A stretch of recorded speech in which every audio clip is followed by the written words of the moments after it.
It's Anne. Hello, Anne. Hi, Good to hiya. see you. Nice to be here. I Sorry? started listening to you, I think, a couple of weeks ago. Time and memory's not very good, so I'm guessing it was a couple of weeks ago. But oh, I so needed to find this. It's just like there, there was so much frustration, and I was kind of like with the universe. Is there anyone out there that can help me with this? And then this came up through a friend actually who's on here. Thank you for that.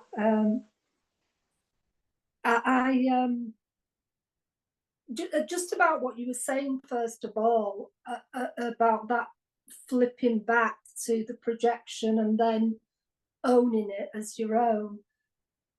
I don't know if you know Katie Byron's work, The Work, but her exercises, I only did them for a short time, but you can do them quite quickly in your head and turn anything back to everything as a projection of yourself. Yes, absolutely. Just such a quick, that helped me so much because nothing can be out there anymore. Even when I'm on a Zoom, if stuff's coming up about someone, you know, a slight flash, you can just turn it around back to yourself.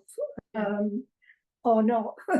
Might have to do a worksheet sometimes, but quite often. But yeah, and I don't know if it's a share or a question or a bit of both. I just wanted to speak because it's my first time here, and I've been listening to our love.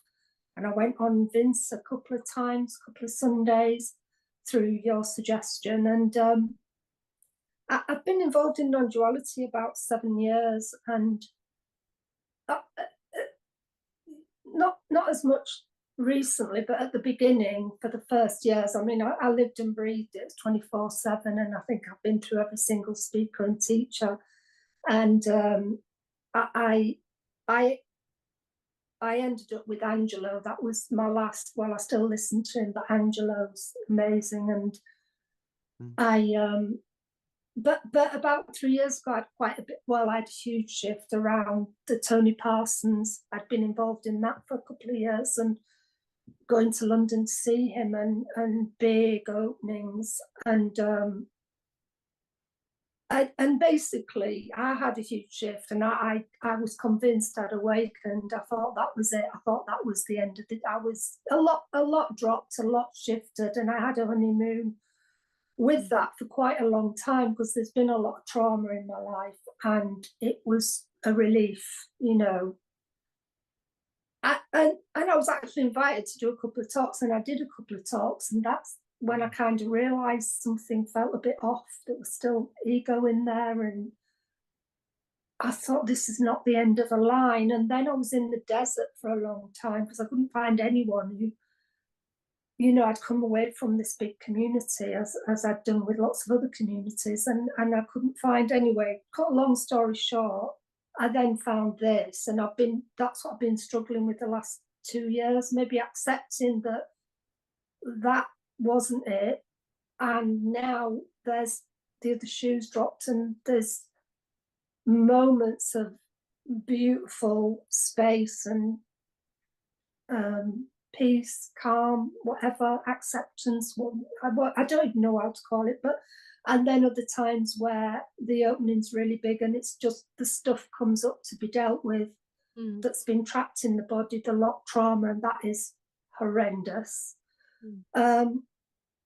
Just to put a tilt on it, I listened to Todd, really resonate with you both, and I listened to Todd, amazing talk with Tonka on the first theta, and she basically said everything that I'd want to say. You know, I was like Googling Todd's one-to-one session. I need a session with Todd, that's what I need. And then it's like, oh, you haven't got any until April. Well, I'll be in a totally different place by April, and, you know, maybe I won't have anything to, because there's so much that I'd like to talk about that's gone on, and I've been on my own in this journey without anyone to reflect off from. Angelo a little bit, but you can't get that much of Angelo. So it's been tough, and I've just been through 2 months. I've just sort of blipped out of it, like from black to white, That's Mm. what happens. I've also got some health issues with chronic fatigue. Mm. Um, so that confuses quite a bit of, is this awakening or is this me going through health issues? So I've been in this dark place for 2 months where I really had no idea what was going on. It was just horrendous. I just can't explain it. I had no understanding on it. What I do know was when it was like purging, it was like sort of throwing up, but mentally and physically. And it feels a bit like being buried alive. Mm. And then afterwards, I would have some memories come up of, there's been abuse in my life. And I remember it, but it's as if I maybe felt it for the first time. Yeah. That's kind of where I'm at. So I don't know if this is a share or a question, because I think I'd need to have a one-to-one to really get into things. So just relief really that these fetters are. I'm glad that you do the circular one, Yeah. Pernilla, as well, because obviously, like, you explained something brilliant, Pernilla, when you said about, I think it was you that said, you can go to Tony Parsons and maybe hit the 10th fetter, but then you've got no structure beneath it. That's exactly how I felt. Yeah. It was It's it's al- terrifying. it's also the a thing that I really would like for you to kind of like shift your view on, is when you said that you did Tony Parson and all of that, and then you found out that that was not it, and your whole demeanor was about like that had been a waste of time and all that. I really would like for you to be very compassionate, because it has clearly led you to be in a place where you now can allow to feel in your body the abuse that happened. Mm, Um, mm, so there has been some protective um survival mechanism in place that mm, you have slowly wiggled with the Tony Parson and with mm, everything you've done, and now you're in a place at another part of the layer of the onion where you now can start to look with the mm, knowledge that you have, that there's no separate self. You can now start to look at the trauma part in the second fetter, mm, work with that part, and see how the mechanisms of survival and was put in place, and have full compassion for that. So really see the whole Tony Parson period and everything you've done for the last 7 years as being a part of mm, a learning curve to put yourself in a position to be where you are at now. mm. Yeah, Evoke, I evoke totally much more agree. kindness and compassion. Yeah, much more. Oops. Evoke much more kindness and compassion to yourself than what you Mm, have. That things as they are is completely fine. There's nothing missing, and nothing mm, needs to be any different than it is in this moment right now. mm. Well, as an overview, when I'm kind of in the bigger, not in the dark, where the sort of child takes over, it seems I do see everything as perfect, even the abuse. Yeah. That might sound strange, but I really do see that. And I've been in so many communities. I went into Christianity 5 years, Buddhism, stayed at the Muji place, and then the Tony Parsons, and had to leave every community, which was heartbreaking. And I saw a pattern that after I'd left, I'd want to diss it, not go around bitching about it, but I'd want to, kind of reject it. But Mhm. I have seen in the past year that everything is perfect. And Yes. even with the Tony Parsons things, I wanted to throw the baby out with the bathwater, Yeah. and so I see what you're saying. I do. But I do think it was an important time. But I think probably what's becoming clear thanks to you guys, is that now somebody was suggesting a year ago to do body work and things like that, and it was like a foreign language to me. What's a body, Yeah. um, and now I think the whole period with the month or two of this horribleness, it is.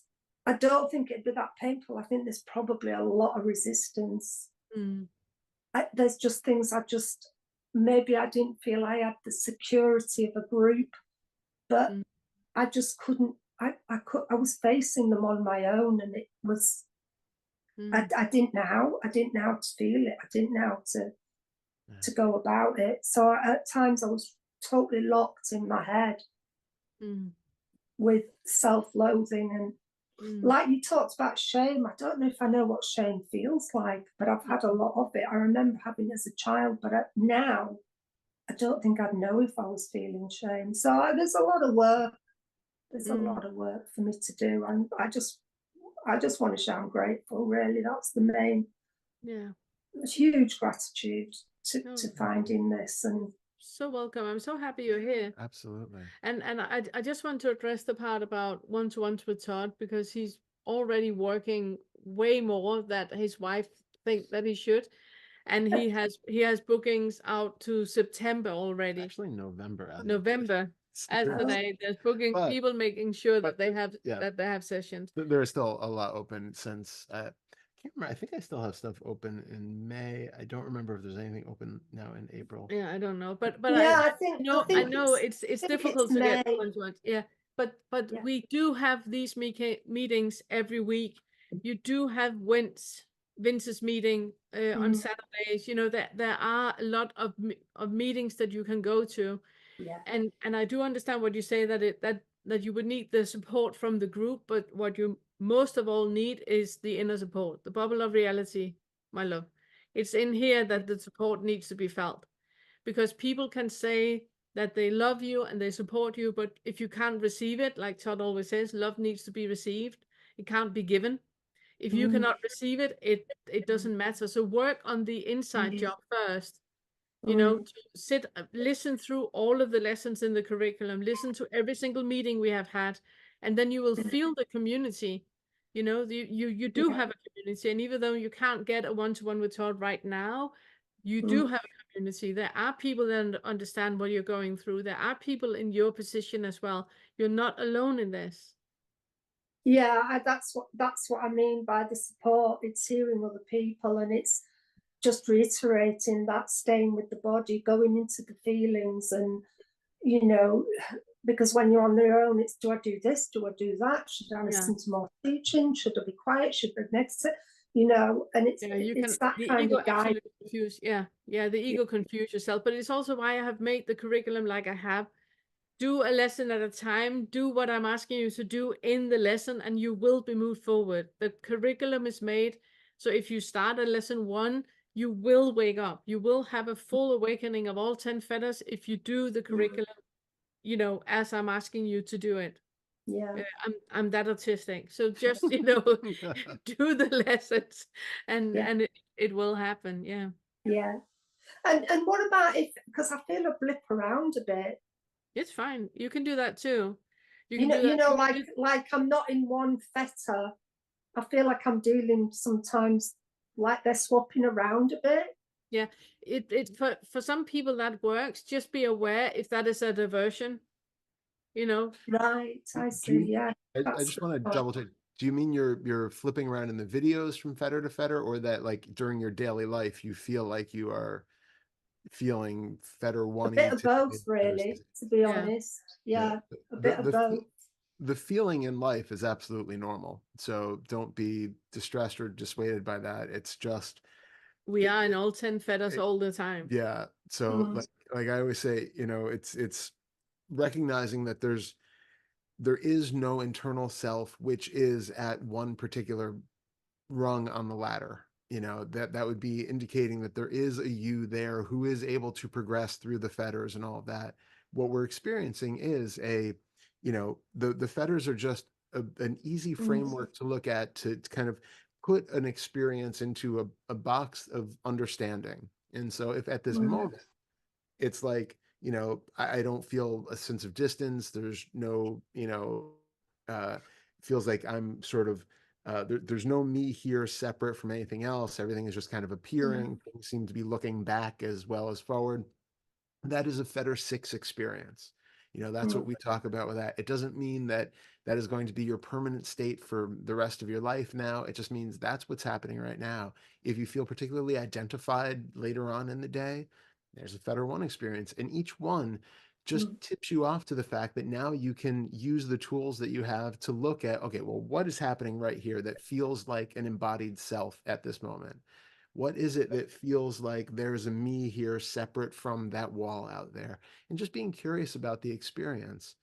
But we want to make sure that we're not reifying the sense of self that is able to do the exercises in order and you know, go step by step up the ladder of enlightenment. And then, you know, so that's all I wanted to say about the Yeah, totally. that thank you. That is useful because I don't think my brain works in a logical step-by-step order sometimes. And I also did AA for quite a few years, and they have 10 steps, and you can be on the 10th step, and then the next day you can be on step 1 again, in a sense, you know, like I know nothing and things. So it does feel very much like that. But I think when you've kind of seen over the mountain and had a glimpse, not for a little while, but for 6 months to a year, it's very hard to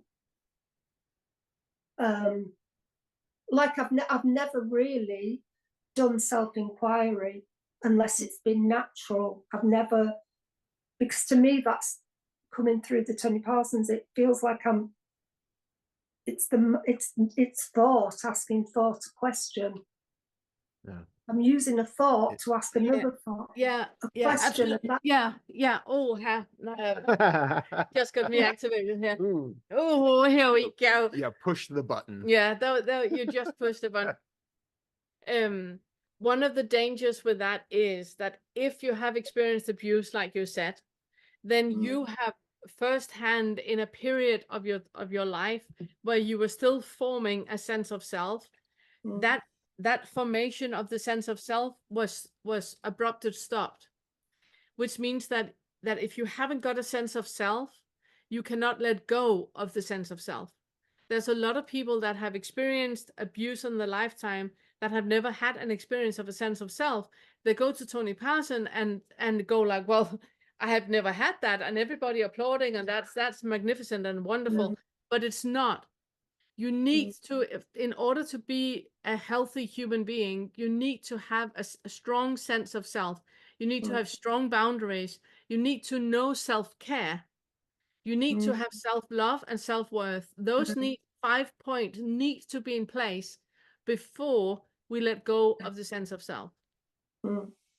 So, and you know what? I totally agree with you. I've heard you say this just the other day, and I totally agree with that, because I in the last few years learning self-care and being a parent to myself for the first time.